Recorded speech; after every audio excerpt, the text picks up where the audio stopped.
Well, this is a little bushing kit for the SJ410 transfer case on a Suzuki. It's the one that predates the Samurai. Actually, what I got there is like it's kind of like a Samurai. It's a SJ413. It's got the same 5-speed transmission, the same pumpkins for the differential, the 1.3 motor, but the transfer case is the SJ410, and it uses a different, they call it a sheet, it's a bushing. I was able to take the one for the Samurai, the bushing, the neoprene. I actually cut it down. I put a little slit in there. Works fine. This one's a little smaller, and this kit has everything you need to, like basically the small parts up on a transfer case that could go, but usually it's this thing that breaks. I left the neoprene one in there. It's actually the one for the Samurai, which does not have the emergency brake or parking brake on the transfer case. It actually has the parking brakes up on the wheels by the differential, by the axle housing.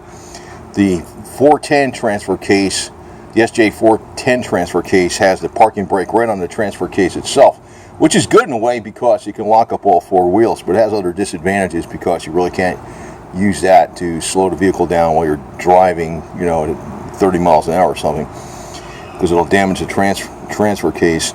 This is the inner boot, and this was missing on mine because I think they rebuilt that transfer case about 20 years ago or something.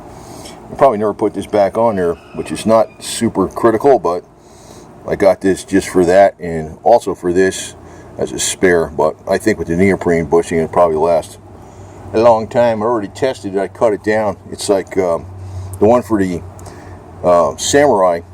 This is actually called a transfer case sheet.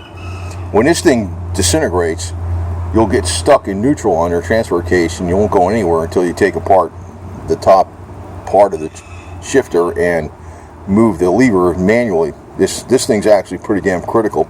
You want one that's neoprene. This is a rubber one, so I put the neoprene one in there that I cut down the sides that will fit that, and it works fine, so I figure it'll last many years. But we're going to put this thing on there.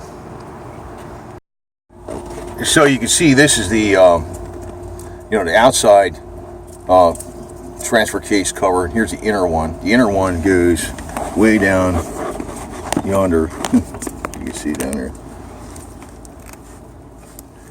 right down on that top of that. Let me get a flashlight for that.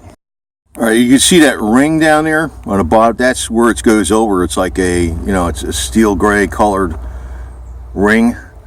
It's that slips over, this slips over that with that. So I'm gonna put some oil on there so it slides on there easier and get it on there. Well, she's all put her back together, so it's carpet goes over that, not under the thing. It's just four screws. So that's the outer covers. A lot of people don't realize there's an inner cover in there, and you need that, I guess, if you're going through like a lot of mud or something. You want to keep junk out of where the shifter mechanism could possibly get some stuff in there. Normal driving, you probably don't need it.